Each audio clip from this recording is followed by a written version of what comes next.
So I'm going to talk about how you manage your career. How many people have got an iPhone? Okay. First part of what we're going to do, you can download a free app. If you go onto the App Store, type in 10, the number 10, the word 80, careers, a ladder. You can ask the questions I'm going to ask you as part of this session. Okay?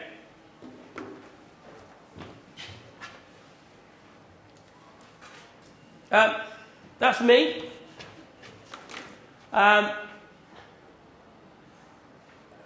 Nuala said, my background is in human resources. I've worked both in the public sector, in the National Health Service, and in the private, predominantly in financial services. So things like working for an insurance company, for a commodities and derivatives trader. So I'm very FS-centric. I spent the last 15 years running businesses, so my third business, that help people manage their careers. So very often, somebody's been made redundant, I help get them jobs. I'm the reverse of a recruiter. I'm a career coach.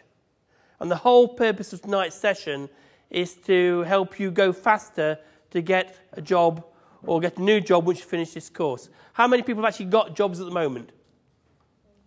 Got a job? Yeah, got jobs?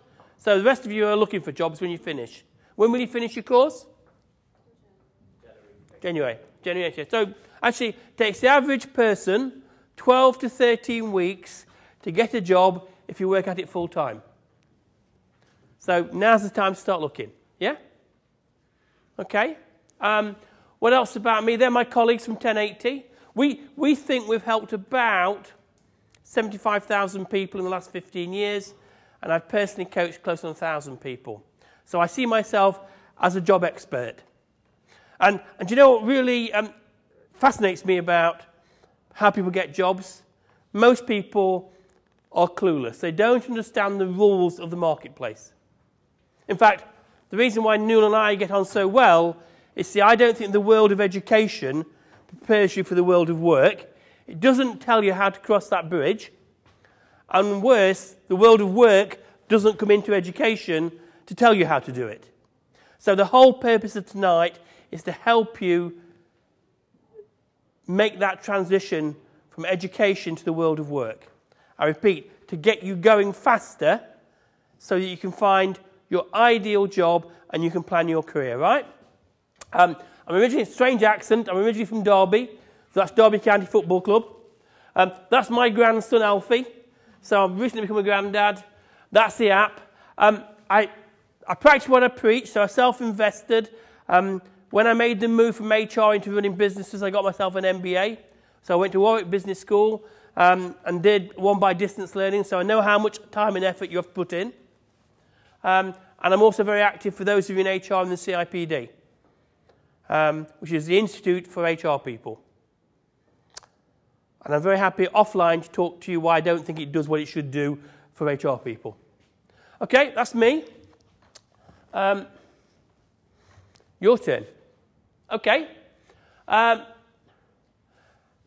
many of you have got an up-to-date written career goal? How many know where you're going to be 5 years from today? And it's written down. All the research shows if you write down your career goal, you're likely to achieve it.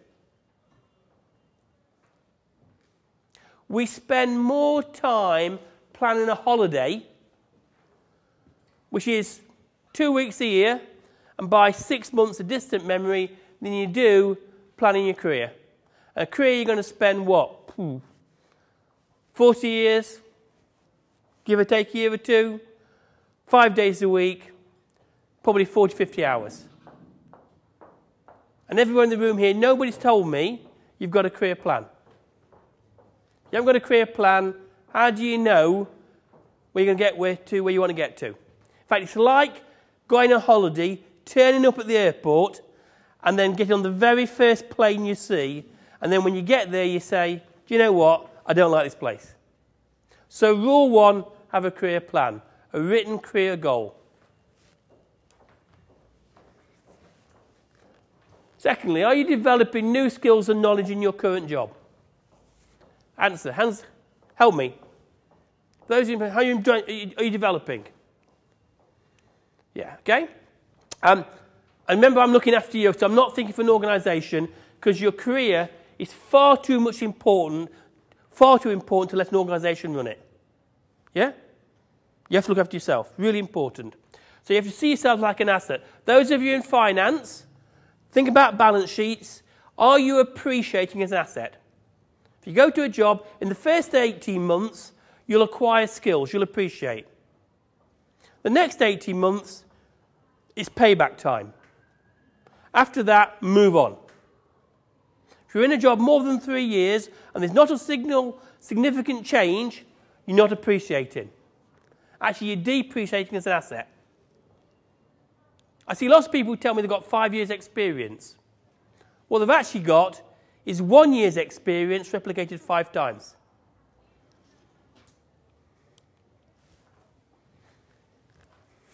How many of you have got what I call a mentor?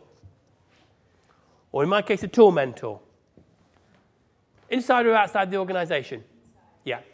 Again, all the research tells us that people who get career success have a mentor either inside the organisation and or outside the organisation. Do you understand what I mean by a mentor? What's a mentor? Somebody that will help you with your career goals and inspiration. Yeah. And it can be, particularly those if you join a large organisation, just find out how do things work around here. I'm the new boy, I'm the new girl on the block. What do I need to do in order to succeed in this organisation? A mentor will have done it, seen it, been there, give you advice. I repeat, in terms of career success, get yourself a mentor.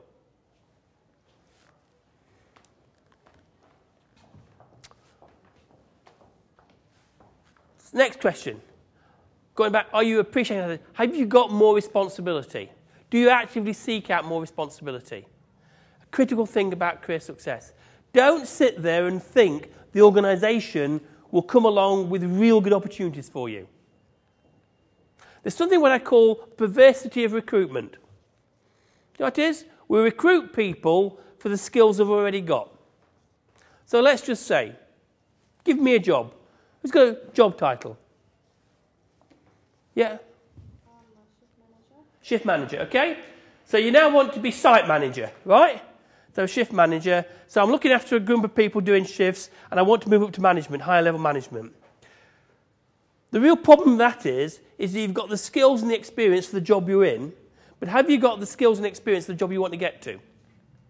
It's really difficult, isn't it? So like, for example, a site manager, you've got to do budgeting. If you've not done budgeting before, you can't get that job.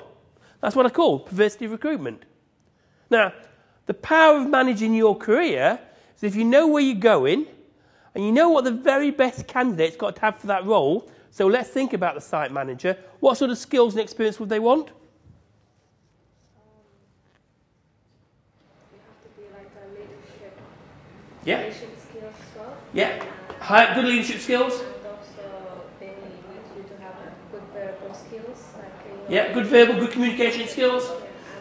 And verbal skills when you're doing accounting, like budgeting. Yeah, so good financial skills. Yeah, when you do P&L at the end of the month, Yeah. you need to have the ability of like verbal skills, accounting and stuff. So what you're doing there is very quickly building up what the best candidate's got to have for that role. So you said, got to have financial skills, got to have leadership skills, got to have communication skills. And then what do? You look at where you stand today against the very best candidate. So, what's my leadership skills like? Have I got those P&L skills? And of course, what you need to do over the next 3 to 5 years is develop those skills. That's what that's about. So you actively seek out things that are going to make you the best candidate. And I repeat, it's your responsibility. The organisation might do it for you, but only do it for you if it's in their best interests. And just think about it. I've got 3 really good shift supervisors, and I've already got an existing shift manager or manager of the business unit. Why do I want to develop those people? I don't. So I'm saying it's your responsibility. Now, It's maybe self-evident in today's society, but what we know about success in careers, there's three things that drive it. One, IQ. You need to be bright. But by the way, IQ itself won't get you to the top of your profession. Because if it did be obvious, wouldn't it? We'd only ever hire the brightest people. Indeed, most of the research says people with extremely high IQ tend not to be good in management situations. The second thing you need is a thing called emotional intelligence, EQ. Developed by a guy called Daniel Goleman, which is basically how you get on with people. But the third one, the research tells us, is you need learning agility. That's an ability to learn in different environments quickly. That's what that's about. The more diverse the team you work in, and I don't just mean culturally or ethnically, for example, most of the people in this room here, what, you're in the age of 30? Most? Right, as part of your career plan, in the next 5 years, you must work in a different environment to the one you've been brought up in. Or working overseas. Because you work in the global economy, it's inconceivable that in the way the world is, that if you've not worked in a very diverse area, that you will be a good candidate going forward. Likewise, if you're managing your career, I have a stat that says if you've spent 15 years in the same company, and you've spent 15 years in the same sector, and you've worked for the three main players, there's two things I'll guarantee you about the last case. So, 15 years, same company, actually in the same sector but three different companies. Two things I guarantee you. One, you've paid more. If you move companies, you get paid more. Two, you're more employable because you worked in the competition. I know it's fairly obvious, but it's basically saying managing your career means the point, don't stay along in the same job unless you're developing. If you're managing your career, work in different locations.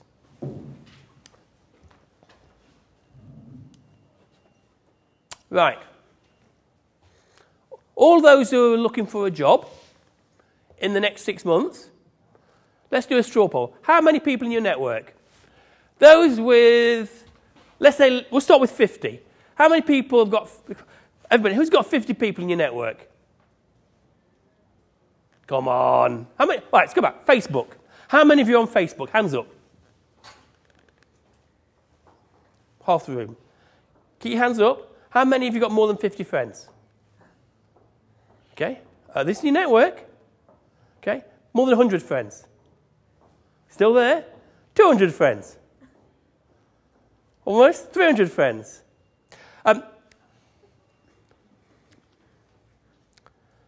Why didn't you put your hands up when asked about the network? Because aren't you friends in your network?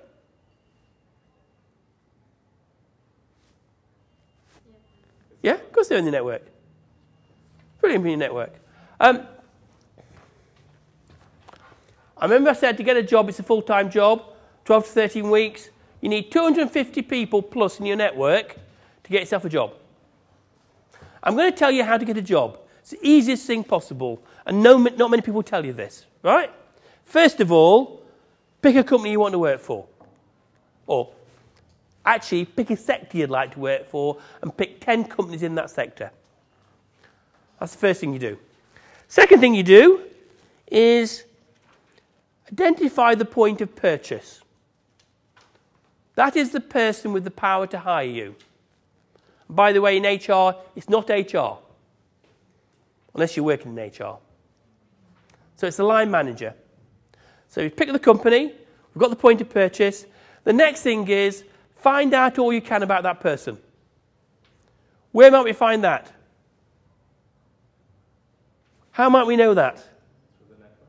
Through the network. It's a good question. Where is it? Did anybody, or did you know I was speaking tonight? All right? Okay, so if you knew about Michael, that Michael was going to tell you about Derby County, if you went into my LinkedIn page, it was there. LinkedIn is the most powerful tool. It is revolutionizing recruitment. Absolutely changing the face of it. But likewise, Have you ever Googled yourself? Go and look at a thing called Zoom Info, nice little spider. It'll show you where you've appeared in the press or anything. So, target company, point of purchase, anything we know about that person. If you visualize a spreadsheet, that's your left-hand column. The right-hand column is your network. You need 250 people in your network. There are 4 sources to your network. People you work with, or students you studied with, clients, suppliers, professional peers. And actually what I heard from you today, that probably 2/3 of the audience have got more than 100 friends. They're in your network. Of course, the big issue around having people in your network is they will only help you if you've helped them. So most people don't understand networking at all. They understand that in the job market, maybe something clever about 70 to 80% of all jobs go as a result of a networking connection. In fact, I'm advocating this is the best way for you to get a job, even when it's advertised. Because what I'm suggesting you do, you pick a target company, you pick a point of purchase, and then you find somebody in your network who can recommend you to the point of purchase. And that's the trick. That's why you need 250 people. But think about it. How many of you actually done temporary jobs or student casual jobs in Tesco's or McDonald's? Do you know the easiest way to get a job at McDonald's or Tesco's? Find somebody who works in the firm, give them your applications form and say, can you take it in for me? Commendation, recommendation. Most organisations actually pay people, their staff, to get people. So if you come in on a recommendation, that's how you get a job. By the way, it's not true. You don't get a job. You get a meeting. You get in front of the point of purchase. So for those of you looking for jobs in the next 6 months, identify your targets, identify the point of purchase, and find a way of getting your network to introduce you to them. Of course, to do that, you need to build your network, and you build your network by helping other people, what I call the Good Samaritan principle. If you've got people in your network who owe you a favour, surprise, surprise, they'll help you when you come to job seeking. Now, by the way, I think that's so simple, everyone should get it. But most people don't know the rules of that game. Which leads me nicely onto this one. And for those of you in HR, this is very typical of HR people. We work really hard, we keep our nose to the grindstone, and we don't get out much. So consequently, people don't know about you. It's about your brand. What is it that people say about you when you go out the room? To get a job, you need to have a network that is selling you. It's a network that is actually looking as your eyes and ears out there for you. And to do that, you need to tell your network what you're looking for. Equally, you want them to owe you favours. But absolutely, you need to be known. And how do you create that brand awareness? Most of you here have done marketing as part of your degree. The only difference between a product and job seeking is you're the product. Selling yourself. And so lastly, what I'm saying is here that on the last 6 months, have you developed as an asset? Now, the whole purpose of coming to University of Westminster is you're investing in yourself to appreciate. And that's great, that's what you need to do.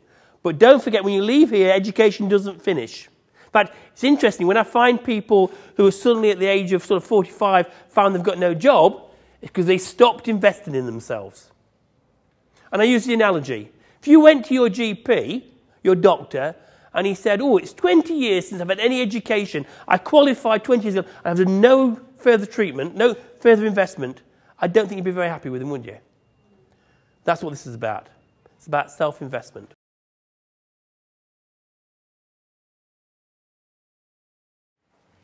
Are there any specific challenges that you found when you were trying to resolve the HR manager's business partner? If there were, how did you overcome them? Well, I mean there are challenges. I'm an HR advisor for one area, and I'm sort of HRBP for another. So I've still got a step to go, because actually the big challenge was actually, I think, getting into the big organisation. So I kind of did almost like a sideways step, first of all, and I think then I'll take the next step up when I can. I think the only thing is about scaling up. So I think there's loads of advantages and disadvantages working in big companies and small companies. Small companies, you have a lot of decision rights and responsibilities, and you make decisions all of the time, and you're ultimately responsible for everything that you do, and you don't really have that so much in a larger company at the level that I'm at, certainly. And I think, yeah, so you're less important. So that was a challenge, actually, sort of being the only person who knew everything about HR to being one of many people. And also, yeah, just scaling up from the numbers of people that I was looking after before, which is a company of 1,000 across the world, 100 in London, to 3,000 or something at the moment. And that's just my little area, and I'm one of hundreds of HR people. So I think that was just the challenge, really, changing that mindset. And obviously, you can only give so much when you're looking after that many people as well. Whereas, you get perhaps a better client service if you're an HR manager in a small company. What about during the recruitment process transition? Yeah, I found it a big challenge because a lot of people wouldn't look at my CV because I was working in a small company that they didn't know, and I didn't have a brand, household name on my CV. So yeah, it was a huge challenge because I wasn't coming from direct competitors. I wasn't working at another bank. I didn't have financial services experience. And so that was a huge challenge. And I think that's where my network really helped, because the reason I ended up getting the Deutsche Bank job was I'd been for an interview at another company. And the HR person that interviewed me, I was overqualified for that role, but she and I got on very well, and we met up for coffee. And then she said, I know people here, there and everywhere, and, I'll find out if there's some jobs going, which it turned out there were. And that's how I ended up getting the job. I don't think that I would have been able to do that through an agency, a recruitment agency. I mean, I may have done, but it was, that was the hardest thing. The problem why you don't get a job through the traditional method is, remember, the recruitment is we want somebody who's got this level of experience, that qualification or that background, and therefore they recruit for people already doing the job. So if you're not working in financial services, you can hide from them. That's what I call the perversity of recruitment. Yeah. And by the way, you don't want to be applying for that job because you want to be developing. If you've already got this qualification, that experience, you need to be moving on. I think you just need to probably, find out if there's anybody in your network that works there. You probably need to find out about the organisation. I mean, before every interview, I did lots and lots of research about the company so that I could demonstrate that I was genuinely interested in it. I think, it's like any company, really. I think if you work out why you want to go there, and you can talk about that in an interview, if you get to that point, then that's going to help. Do you think the qualification is more important, or the skills? I think both are important, to be honest. Yeah, I think you need both. I think you need a bit of... Tends to be, one's a, if you like, you must have it, but it doesn't guarantee getting that level. So typically a master's qualification or qualification in HR is now, you need that to get to the second round, to be somebody considered, but then they will start looking at your specific skills or your specific experiences. If you go into a job which is, let's say, on a job board or in an advertisement, understand that a typical job will get about 250 applications. So if I'm doing some recruitment, what am I doing? I'm going through them at a rate of knots, probably a minute per CV. So I'm flicking at it and I'm saying, does this person fit the spec ideally? Put that pile. Second pile, might be interested in them, said some interesting things. Third pile, not interested at all. What I've discovered about job seekers, now, most people will use the traditional route of getting a job. I'm going to apply either online or to an advert. And in fact, when you hear, I often hear people phoning on radio stations and say, I've applied for 300 jobs. And I always think, at what point did you not recognise that applying for jobs and not getting shortlisted was giving you real big feedback that you weren't qualified? Most people apply for a job, do not meet the spec. hence they end up in that third column. You have got to fit the spec to the factor of 95% to get into those first two columns. That's why I push networking so much. So don't apply for a job unless you meet the spec. Now, that's not the same as saying contact an organisation, get in front of the organisation, get an introduction for something, because then what we know is most organisations, most people do hiring, first of all, would like to hire somebody that they know is going to work out. Then if you know the stat between successful interview and successful job performance is 0.3. Coefficient of correlation, 0.3. Give me £100,000, you've got a 30% chance of getting it back. I don't think you're giving the money, would you? So most hiring is a lottery. You can get it about 0.6 through assessment centres. Good. But by and large, we're saying if you hire people, it's a risk. So what should I do? If I'm going to hire somebody, first of all, I'm going to hire somebody that I know, that I've worked with previously. Or secondly, if I don't know them, there's most second guarantees, why don't I hire somebody who I know knows them and who can recommend them to me? By that way, I reduce the risk. That's why we say the networking is so important. Getting people to advocate you. Applying online or to job ads, you know, if you've got the skills to get on the shortlist, you've probably got about a 5% chance. And that's why it's not a good use of time, unless you meet the spec.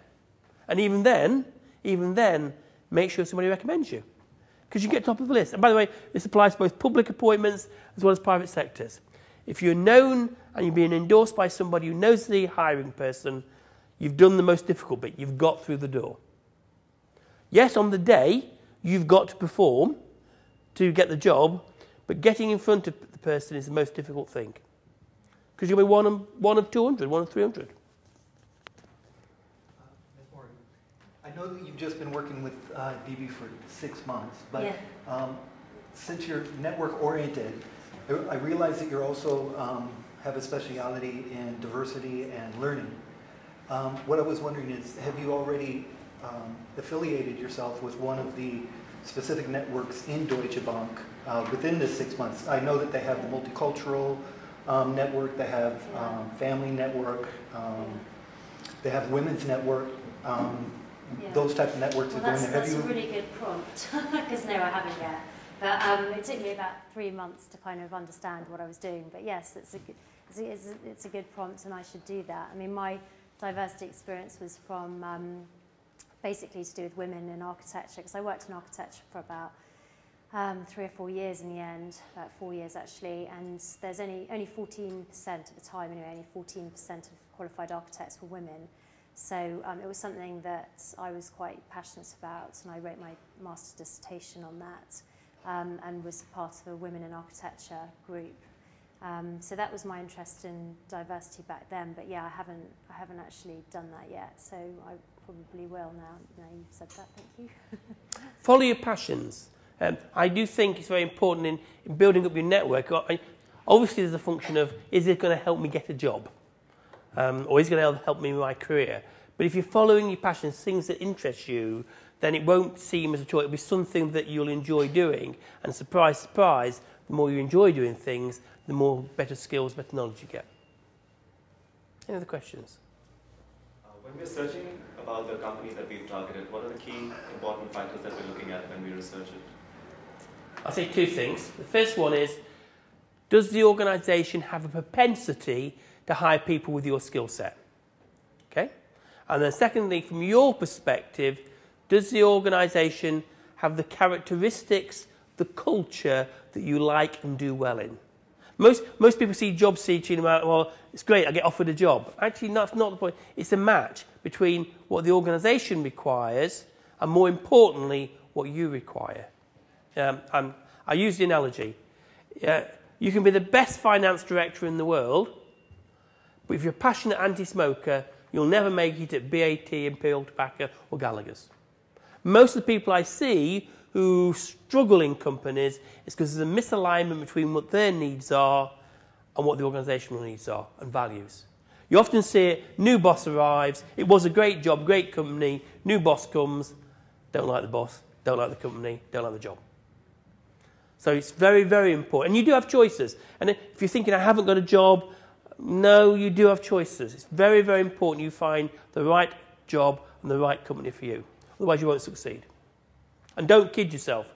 Don't think you'll be able to adapt the company or you'll adapt to it. It doesn't work that way. Anything else? Funny, I've got three things that go on. Yeah. You mentioned coaching getting a coaching qualification as one means of increasing your appeal on the market. Yeah. So I was just thinking in the HR world, what else could you suggest as a means for increasing your appeal qualifications? It's a good question. I think about that a lot because I kind of think, what would my next area be? I mean, mediation is quite a big thing at the moment in HR. I mean, always keeping on top of employment law, obviously, is really important that you do. I mean, the reason I came up with coaching originally is because I heard about it all the time, but I just looked at lots of job adverts, and I kept seeing coaching as something that was a skill that was required. So I thought, well, I'll just take it one step further and get a full-blown qualification in it. So if you had a look on job adverts, that would probably give you a bit more insight as well. But, you know, business partnering and relationship building and all these kinds of things that are actually, you can't necessarily get a qualification in. You just have to practice that, really, and just have to be aware of and be self-aware. And I think I'll give you two, very specific for those of HR. And those of you doing finance are very good at doing this. HR people typically are rubbish at it. Data. Oh, yeah, it's true. Do you understand the necessary HR metrics that drive performance? So, for example, I think for an HR person going for a job, there's two stats I quote all the time. The Work Foundation say if you increase engagement by 10%, you'll add £1,500 per person on the bottom line of the business. So why should I hire you? I can increase engagement, how many employees you got, that's my impact to the bottom line. Second stat, just headquartered down the road, or in Paddington, Marks & Spencer. Tanith Dodge, HRD of Marks & Spencer, says the difference in employee engagement in stores between upper quartile organisations, or upper quartile stores by engagement, and lower quartile is 1.8%. And I think by that she's telling me most of the staff in Marks & Spencer's are highly engaged. The difference in sales performance between the highest and the lowest, in terms of engagement, is £140 million. So just think about it. So as HR practitioners, if we start talking data, you'll stand out. The second one is market intelligence. Can you identify the top 3 salespeople in the competitors in that business? By the way, if you know that, you get an interview, I'll guarantee you'll get to the last level. Because most HR people do not understand market intelligence. And the last one is points of competition. On what basis does the industry or the company compete? And again, to add real value to HR people, those who start a new career, spend time in the business. At some point in the next 10 years, do a line role. Really, really important. Because actually we're business people who happen to have an HR background. We never have this debate with finance people, do we? It's very interesting. Finance people, we HR, we struggle because we think, we don't know what business is about. Time in the business. So, let me just finish with 3 things for you. 1, don't waste time with your CV. People spend far too much time on the CV. One thing we're trying to tell you tonight, it is a marketing document, it's a leave behind, but devote much more of that time to networking than your CV. Second thing, which I thought Karen brought out really well, it's about planning and preparation. It's about having a very targeted... The thing that will distinguish the average candidate, by the way, from the exceptional from the average, they'll have taken the time to understand the business and ask really clever questions about the business. They'll have done the research, so they won't just have been onto LinkedIn or just been onto Google. They'll understand what the point of competition is. They'll spend time in the business. So planning and preparation. And the third one is what I call positive psychology. Final P. What Henry Ford said, whatever you think, you're probably right. So if you go into that interview room thinking you'll be lucky to get this job, you're probably right. You won't get it. If you go into that interview room thinking they'd be lucky to have you, then you start a distinct advantage. So positive psychology in the interview process is really important. You've got to have the grounds for that positive psychology. That's why you've done the planning and preparation. But the more you plan, the more likely is the positive outcome. Good luck, those of you looking for jobs. Happy to take any questions offline. You've got our contact details. Send me a question. Good luck.